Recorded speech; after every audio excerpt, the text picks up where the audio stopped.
श्री गणेशाय नमः। श्री ब्रह्म पुराण की जय। 14 मनवंतरों तथा विवस्वान की संतति का वर्णन। ऋषि बोले, महामते सूत जी, अब समस्त मनवंतरों का विस्तार पूर्वक वर्णन कीजिए तथा उनकी प्राथमिक सृष्टि भी बतलाइए।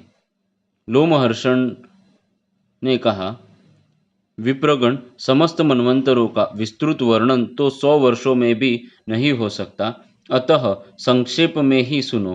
प्रथम स्वयंभू मनु है, दूसरे स्वारोचिष, तीसरे उत्तम, चौथे तामस, पांचवें रैवत, छठे चाक्षुष तथा सातवें वैवस्वत मनु कहलाते हैं। वैवस्वत मनु ही वर्तमान कल्प के मनु है।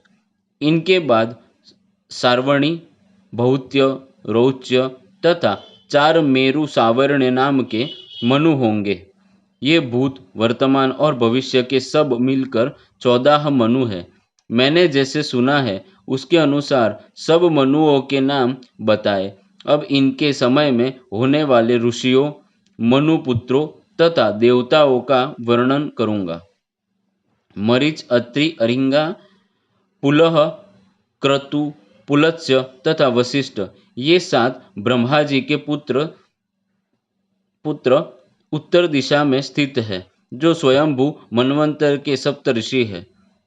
अग्निंद्र, अग्निबाहु, मेध्य, मेघातिथि, वसु, ज्योतिष्मान, धृतिमान, हव्य, सबल और पुत्र, ये 10 स्वयंभू मनु के महाबली पुत्र थे।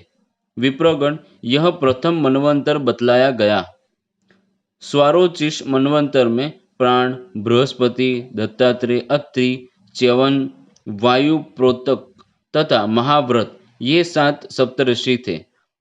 तुषित नाम वाले देवता थे और हविंद्र, सुकृति, ज्योति, आप, मूर्ति, प्रतीत, नभस्य, नभ तथा ऊर्ज, ये महात्मा स्वारोचिष मनु के पुत्र बताए गए हैं, जो महान, बलवान और पराक्रमी थे। यह द्वितीय मनवंतर का वर्णन हुआ।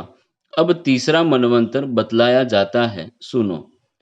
वशिष्ठ के 7 पुत्र वासिष्ठ तथा हिरण्यगर्भ के तेजस्वी पुत्र ऊर्ज, ये ही उत्तम मनवंतर के ऋषि थे।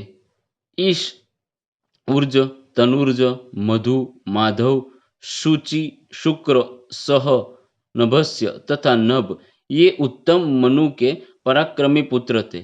इस मनवंतर में भानु नाम वाले देवता थे। इस प्रकार तीसरा मनवंतर बताया गया। अब चौथा मनवंतर वर्णन करता हूँ। काव्य, पृथु, अग्नि, जुहू, धाता, कपिवान और अकपिवान, ये 7 उस समय के सप्तऋषि थे। सत्य नाम वाले देवता थे। ध्रुति, तपस्या, सूतपा, तपोभूत, सनातन, तपोरति, अक्कलमाश, तन्वी, ध्वनि और परंतप, ये 10 तामस मनु के पुत्र कहे गए हैं। यह चौथे मनवंतर का वर्णन हुआ। पांचवा रेवत मनवंतर है। उसमें देवबाहु, यदुद्र, वेदशिरा, हिरण्यरोमा, पर्जन्य, सोमनंदन, ऊर्ध्वबाहु तथा अत्रि कुमार, सत्यनेत्र, ये सप्तऋषि थे। अभूतरजा और प्रकृति नाम वाले देवता थे। ध्रुतिमान, अव्यय, युक्त, तत्वदर्शी, निरुत्सक, आरण्य, प्रकाश, निर्मोह, सत्यवाक और कृति, ये रेवत मनु के पुत्र थे। यह पांचवा मनवंतर बताया गया। अब छठे चाक्षुष मनवंतर का वर्णन करता हूँ, सुनो। उसमें भृगु, नभ, विवस्वान, सुधामा, विरजा, अतिनामा और सहिष्णु, ये ही सप्तऋषि थे। लेख नाम वाले 5 देवता थे। नाणवलय नाम से प्रसिद्ध रुरु आदि चाक्षुष मनु के 10 पुत्र बतलाए जाते हैं। यहाँ तक छठे मनवंतर का वर्णन हुआ। अब 7वें वैवस्वत मनवंतर का वर्णन सुनो। अत्रि, वशिष्ठ, कश्यप, गौतम, भारद्वाज, विश्वामित्र तथा जमदग्नि ये इस वर्तमान मनवंतर में सप्तऋषि होकर आकाश में विराजमान है। साध्य, रुद्र, विश्वदेव, वसु, मरुद्गण, आदित्य और अश्विनी कुमार ये इस वर्तमान मनवंतर के देवता माने गए हैं। वैवस्वत मनु के इक्ष्वाकु आदि 10 पुत्र हुए। ऊपर जिन महातेजस्वी महर्षियों के नाम बताए गए हैं उन्हीं के पुत्र और पौत्र आदि संपूर्ण दिशाओं में फैले हुए हैं। प्रत्येक मनवंतर में धर्म की व्यवस्था तथा लोक रक्षा के लिए जो 7 सप्तऋषि रहते हैं, मनवंतर बीतने के बाद उनमें 4 महर्षि अपना कार्य पूरा करके रोग शोक से रहित ब्रह्मलोक में चले जाते हैं। तत्पश्चात दूसरे 4 तपस्वी आकर उनके स्थान की पूर्ति करते हैं। भूत और वर्तमान काल के सप्तऋषिगण इसी क्रम से होते हैं आए हैं।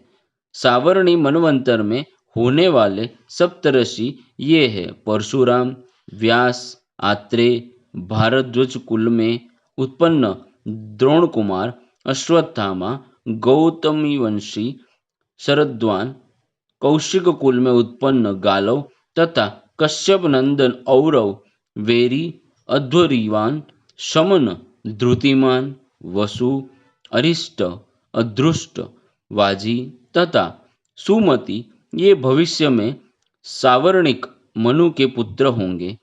प्रातः काल उठकर इनका नाम लेने से मनुष्य सुखी, यशस्वी तथा दीर्घायु होता है। भविष्य में होने वाले अन्य मनवंतरों का संक्षेप से वर्णन किया जाता है, सुनो। सावर्ण नाम के 5 मनु होंगे। उनमें से एक तो सूर्य के पुत्र है और शेष 4 प्रजापति के। ये चारों मेरुगिरी के शिखर पर भारी तपस्या करने के कारण मेरु सावर्ण्य के नाम से विख्यात होंगे। ये दक्ष के देवते और प्रिया के पुत्र है। इन 5 मनुओं के अतिरिक्त भविष्य में रोच्य और भौत्य नाम के 2 मनु और होंगे। प्रजापति रुचि के पुत्र ही रौच्य कहे गए हैं। रुचि के दूसरे पुत्र जो भूति के गर्भ से उत्पन्न होंगे भौत्य मनु कहलाएंगे। इस कल्प में होने वाले ये 7 भावी मनु है। इन सब के द्वारा द्वीपों और नगर सहित संपूर्ण पृथ्वी का 1 सहस्त्र युगों तक पालन होगा। सत्ययुग, त्रेता आदि चारों युग 71 बार बीतकर जब कुछ अधिक काल हो जाए तब वह एक मनवंतर कहलाता है। सत्य, त्रेता आदि चारों युग 71 बार बीतकर जब कुछ अधिक काल हो जाए तब एक मनवंतर कहलाता है। इस प्रकार ये 14 मनु बतलाए गए हैं। ये यश की वृद्धि करने वाले हैं। समस्त वेदों और पुराणों में भी इनका प्रभुत्व वर्णित है। ये प्रजाओं के पालक हैं। इनके यश का कीर्तन श्रेयस्कर है। मनवंतरों में कितने ही संहार होते हैं और संहार के बाद कितनी ही सृष्टियाँ होती रहती है। इनका सबका पूरा वर्णन सैकड़ों वर्षों में भी नहीं हो सकता। मनवंतरों के बाद जो संहार होता है उसमें तपस्या, ब्रह्मचर्य और शास्त्र ज्ञान से संपन्न कुछ देवता और सप्तऋषि शेष रह जाते हैं। 1000 चतुर्युग पूर्ण होने पर कल्प समाप्त हो जाता है। इस समय सूर्य की प्रचंड किरणों से समस्त प्राणी दग्ध हो जाते हैं। तब सब देवता आदित्य गणों के साथ ब्रह्मा जी को आगे करके सूर्यश्रेष्ठ भगवान नारायण में लीन हो जाते हैं। वे भगवान ही कल्प के अंत में पुनः सब भूतों की सृष्टि करते हैं। वे अव्यक्त सनातन देवता है। यह संपूर्ण जगत उन्हीं का है। मुनिवरों, अब मैं इस समय वर्तमान महातेजस्वी वैवस्वत मुनि सृष्टि का वर्णन करूंगा। महर्षि कश्यप से उनकी भार्या दक्ष कन्या अदिति के गर्भ से विवस्वान सूर्य का जन्म हुआ। विश्वकर्मा की पुत्री संज्ञा विवस्वान की पत्नी हुई। उनके गर्भ से सूर्य ने 3 संतानों की उत्पत्ति की, जिनमें एक कन्या और 2 पुत्र थे। सबसे पहले प्रजापति श्राद्धदेव, जिन्हें वैवस्वत मनु कहते हैं, उत्पन्न हुए। तत्पश्चात यम और यमुना ये जुड़वी संतानें हुई। भगवान सूर्य के तेजस्वी स्वरूपों को देखकर संज्ञा उसे सहन न कर सकी।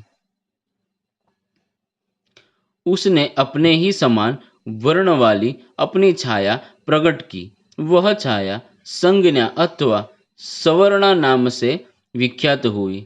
उसको भी संज्ञा ही समझकर सूर्य ने उसके गर्भ से अपने ही समान तेजस्वी पुत्र उत्पन्न किया। वह अपने बड़े भाई मनु के ही समान था, इसलिए सावर्ण मनु के नाम से प्रसिद्ध हुआ। छाया संज्ञा से जो दूसरा पुत्र उत्पन्न हुआ, उसकी शनैश्चर के नाम से प्रसिद्ध हुई। यम धर्मराज के पद पर प्रतिष्ठित हुए और उन्होंने समस्त प्रजा को धर्म से संतुष्ट किया। इस शुभ कर्म के कारण उन्हें पितरों का आधिपत्य और लोकपाल का पद प्राप्त हुआ। सावर्ण मनु प्रजापति हुए। आने वाले सावर्णिक मनवंतर के वे ही स्वामी होंगे। वे आज भी मेरुगिरी के शिखर पर नित्य तपस्या करते हैं। उनके भाई शनिश्चर ने ग्रह की पदवी पाई है। श्री कृष्णार्पणमस्तु।